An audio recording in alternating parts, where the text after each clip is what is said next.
Wakas, makakakain na rin ako ng mangga. Thank you sa hubby ko dahil pinadalhan niya ako ng mangga. Alam niyang feed ko to. Sa Shiburi yata ako makakain ng fresh na mangga. Ayan na guys. Medyo mahal daw to eh. Mahal daw nito guys. 2 piraso nasa 5,000. Ganyan talaga. Pricey talaga ang mangga. Ayan o. Tropical fruit Okinawa mango.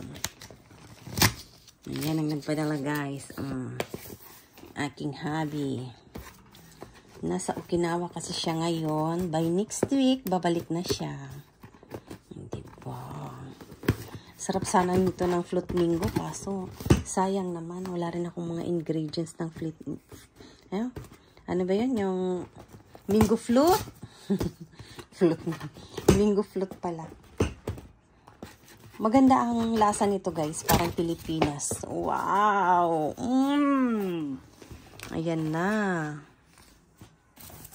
Wow! Ang laki guys! Wow! Yum yum!